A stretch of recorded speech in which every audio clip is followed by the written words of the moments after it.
ವಿದ್ಯಾರ್ಥಿಗಳನ್ನು ಶಾಲೆಗೆ ದಾಖಲು ಮಾಡಿಕೊಳ್ಳುವ ಸಂದರ್ಭದಲ್ಲಿ ಮಕ್ಕಳು ಮತ್ತು ಅವರ ಪೋಷಕರಿಗೆ ಸಂದರ್ಶನ ಪರೀಕ್ಷೆ ನಡೆಸುತ್ತಿದ್ದ ಪದ್ಧತಿಯನ್ನು ರಾಜ್ಯ ಸರ್ಕಾರ ನಿರ್ಬಂಧಿಸಿದೆ. ಈ ಕ್ರಮವನ್ನು ಚಾಮರಾಜನಗರದ ಶಿಕ್ಷಣ ತಜ್ಞರು, ಹೋರಾಟಗಾರರು, ಪ್ರಗತಿಪರ ರೈತರು ಸ್ವಾಗತಿಸಿದ್ದಾರೆ.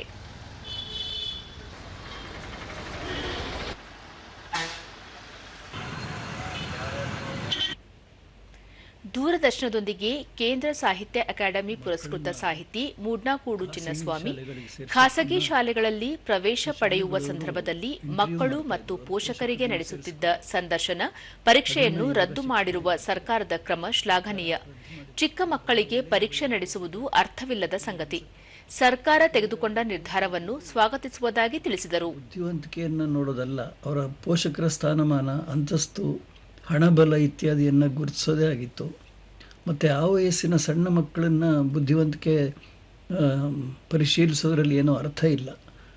ಆಡುವ ಮಕ್ಕಳನ್ನು ಅವರು ಹೇಗೆ ಬರ್ತಾರೋ ಹಾಗೆ ಸೇರಿಸ್ಕೋಬೇಕಾಗಿತ್ತು. ಅದೊಂದು ರೀತಿ ಶೋಷಣೆಯಾಗಿತ್ತು. ಈಗ ಸರ್ಕಾರ ತಗೊಂಡಿರೋ ಕ್ರಮ ನಿಜವಾಗ್ಲೂ ಮೆಚ್ಚುವಂಥದ್ದು. ಅದನ್ನು ಖಂಡಿತವಾಗ್ಲೂ ಸ್ವಾಗತಿಸಬೇಕಾದಂಥ ವಿಷಯ. ಸಾಹಿತಿ ಮಹದೇವ ಶಂಕರಪುರ 2009ರ ಶಿಕ್ಷಣ ಹಕ್ಕು ಕಾಯ್ದೆಯನ್ನು ರಾಜ್ಯ ಸರ್ಕಾರ ಕಟ್ಟುನಿಟ್ಟಾಗಿ ಜಾರಿಗೊಳಿಸಲು ಮುಂದಾಗಿರುವುದು ಸ್ವಾಗತಾರ್ಹ ಬೆಳವಣಿಗೆ. ಕೆಲವು ಖಾಸಗಿ ಶಾಲೆಗಳಲ್ಲಿ ಮಕ್ಕಳಿಗೆ ಪರೀಕ್ಷೆ, ಅವರ ಪೋಷಕರಿಗೆ ಸಂದರ್ಶನ, ಅವರ ವಿದ್ಯಾರ್ಹತೆ ಸೇರಿದಂತೆ ಇನ್ನಿತರ ವಿಷಯಗಳ ಮೂಲಕ ಗೊಂದಲ ಮೂಡಿಸಲಾಗುತ್ತಿತ್ತು.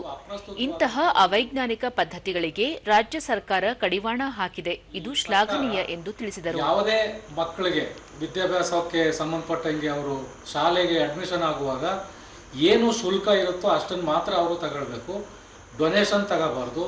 ಮತ್ತು ಅಡ್ಮಿಷನ್ಗೆ ಸಂಬಂಧಪಟ್ಟಂಗೆ ಆ ಶುಲ್ಕವನ್ನು ನೋಟಿಸ್ ಬೋರ್ಡಲ್ಲಿ ಡಿಸ್ಪ್ಲೇ ಮಾಡಬೇಕು ಮತ್ತು ವೆಬ್ಸೈಟಲ್ಲಿ ಪ್ರಕಟ ಮಾಡಬೇಕು ಅನ್ನುವಂಥದ್ದು ಬಹಳ ಸ್ವಾಗತಾರ್ಹವಾದಂಥ ಕ್ರಮ. ಕರ್ನಾಟಕ ಸೇನಾಪಡೆ ರಾಜ್ಯಾಧ್ಯಕ್ಷ ಚಾರಂ ಶ್ರೀನಿವಾಸ ಗೌಡ, ಮಕ್ಕಳು ಮತ್ತು ಪೋಷಕರ ಹಿತದೃಷ್ಟಿಯಿಂದ ರಾಜ್ಯ ಸರ್ಕಾರ ತೆಗೆದುಕೊಂಡಿರುವ ನಿಲುವು ಒಳ್ಳೆಯ ಬೆಳವಣಿಗೆ. ಇಂತಹ ಪದ್ಧತಿಯಿಂದ ಒತ್ತಡ ಹೆಚ್ಚಾಗುತ್ತಿತ್ತು. ಜೊತೆಗೆ ಪೋಷಕರು ಮುಜುಗರಕ್ಕೊಳಗಾಗುವ ಪರಿಸ್ಥಿತಿ ನಿರ್ಮಾಣವಾಗುತ್ತಿತ್ತು. ಅಂತಹ ಪದ್ಧತಿಯನ್ನು ನಿಲ್ಲಿಸಿರುವ ಸರ್ಕಾರದ ಕ್ರಮ ಪ್ರಶಂಸನಾರ್ಹ ಎಂದರು. 25,000 ದಂಡ ವಿಧಿಸ್ತೀವಿ ಅಂತ ಹೇಳಿದ್ದಾರೆ.